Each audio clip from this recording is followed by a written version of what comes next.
ఉల్లి ధరలు దూసుకుపోతా ఉన్నాయి. మహారాష్ట్రలో ఎన్నికలు అయిపోతే ఒక ఉల్లి ధరలు దిగి వస్తాయని అందరూ ఆశించారు. కానీ ఉల్లి ఏదైతే పంట ఉందో ఆ పంట పెద్దగా హార్వెస్టింగ్ లో ఫలితాలు రావడం లేదు.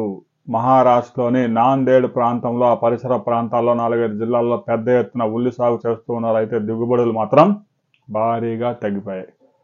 దీంతో ఉల్లి పంట చేతికి వచ్చే సమయంలోనే కేజీ ఉల్లి 50 నుంచి మార్కెట్లో 70 రూపాయల దాకా అమ్ముతా ఉన్నారు.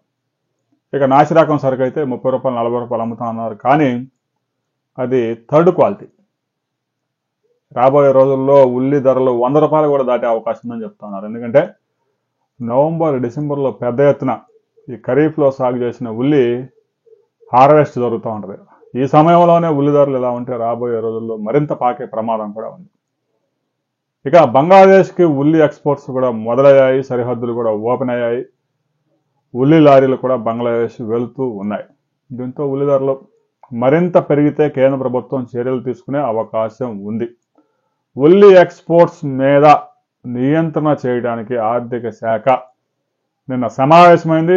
రాబోయే 2-3 రోజుల్లో దీని మీద ఒక డెసిషన్ తీసుకునే అవకాశం ఉంది. కొన్ని రకాల ఉల్లి ఎక్స్పోర్ట్స్ని బ్యాన్ చేయడంతో పాటు ఉల్లి ఎగుమతుల మీద సుంకం పెంచే అవకాశం ఉంది. కేంద్రం కనుక చర్యలు తీసుకోకపోతే కేజీ ఉల్లి 150-160 రూపాయలు టచ్ అయినా కూడా ఆశ్చర్యపడాల్సిన పని లేదు. రాబోయే కొద్ది రోజుల్లో ఉల్లి ధరలు ఎటు ప్రయాణం చేయబోతా ఉన్నాయి అనే వివరాలతో మరో వీడియోలు తెలుసుకున్న వీడియో నచ్చి లైక్ చేయండి, షేర్ చేయండి. మీ ప్రాంతంలో కిలో ఉల్లి ఎంత ధర ఉందనేది కామెంట్ చేయండి.